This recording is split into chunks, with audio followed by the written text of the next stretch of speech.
எச்சரிக்கிறேன்னு சொல்லி இருமாப்போட 200 தொகுதிகள் நீங்கள் சொன்னீங்க. அது வடநாட்டிலிருந்து யாரும் ஏஜென்சி எடுத்த கணக்கு, அதனுடைய அடிப்படையில் 200 தொகுதியில் வெற்றி, அதை தான் முதலமைச்சர் சொன்னீங்க, நீங்கள் குறிப்பிட்டீங்க. ஆனால் உங்களை வந்து கடுமையாக எச்சரிக்கிறேன், நான் மக்களை நேசிக்கும் அரசு தேவை இது அப்படின்னு பேசியிருக்காரு. அதை பற்றி என்ன கருதுறீங்க? அதே சமயத்தில் உங்கள் முன்னாள் எம்பி கந்தசாமி பேசும்போது இது வரைக்கும் வந்து ஆதவ் அர்ஜுனாவுக்கு நோட்டீஸும் அனுப்பல, அவர்கள் நடவடிக்கை எடுக்கல, இது என்ன நியாயம் பேசியிருக்காரு. அதை பற்றி என்ன நினைக்கிறீங்க? இல்லை, அதாவது டிஎம்கே வந்து எச்சரிக்கிறேன் அப்படின்னு சொன்னாவே டிஎம்கேவை பார்த்து பயம் இருக்குன்னு தான் நீங்கள் அப்படி தான் எடுத்துக்கணும். இல்லைன்னா அதை பற்றி இல்லை, அவர் சொல்ல அப்படி பேசக்கூடாதுன்னு நாங்கள் வந்து கண்டிக்க முடியாது. அதோ ஒரு கட்சியை ஆரம்பிச்சிருக்காரு, அதனுடைய தலைவராக இருக்கார், அவருடைய கருத்தை வெளியிடுகிறார். ஆனால் யாரை நோக்கி வெளியிடுகிறார்? திமுக நோக்கி. அப்போ திமுகவை பார்த்து பயம்னு தான் அர்த்தம். அது மட்டுமல்ல, திமுக வலுவாக இருக்கிறது, எதையும் சாதிக்குங்கிறத நாடாளுமன்றத்தில் நிரூபிச்சிருக்கு. நாங்கள் புதுசாக போய் சொல்ல தேவையில்லை.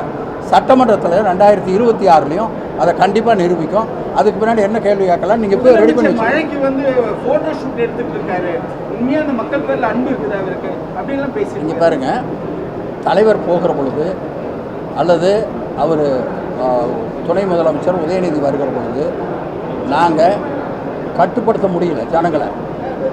அது வந்து நாங்கள் கூட்டிகிட்டு வந்த ஜனங்களா? அங்கே பாதிக்கப்பட்டவங்க கூட வந்து அவங்களோட நிற்கணும்னு ஆசைப்படுறாங்க. இது மக்களுடைய விருப்பம். ஃபோட்டோ ஷூட்டுக்காக எதையும் பண்ணலை. அவர் வந்து அங்கே பாதிக்கிறத பார்க்கறதுக்காக வந்தார். அங்கே நலத்திட்ட உதவிகள் இன்னும் கொஞ்சம் வேகமாக அதிகாரிகள் நல்லா பண்ணிகிட்டு இருக்காங்க.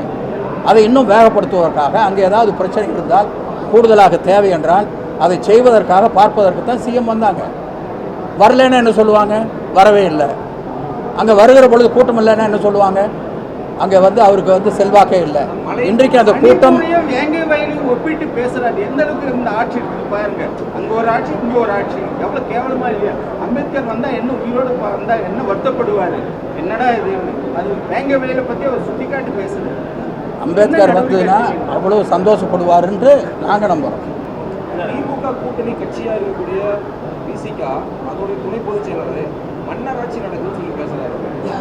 ஒரு பேசின பேச்சு கடந்த 2 நாட்கள் முன்ன பேச்சு கூட்டணி கட்சியில் சலத்தில் பேச தொடர்ந்து அனைத்து மேடைகளிலும் பேசிட்டு இருக்காரு. ஒரு கூட்டணி கட்சி தலைவர் திருமாவளவன் அவர் வந்து கூப்பிட்டு துணை பேச பேசக்கூடாதுன்னு கண்டிச்சிட முடியும்.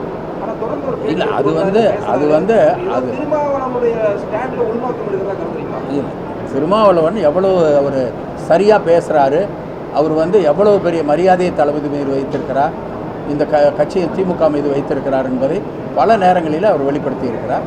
எனவே அந்த ஒவ்வொரு கட்சியிலையும் யாராச்சும் ஒருத்தர் பேசுகிறத பெரிய விஷயமா எடுத்துகிட்டு இருக்கிறத விட நல்ல விஷயமா பலதை பேசியிருக்காங்க. அதுதான் எங்களுடைய நிலவிலே நிற்கிறது.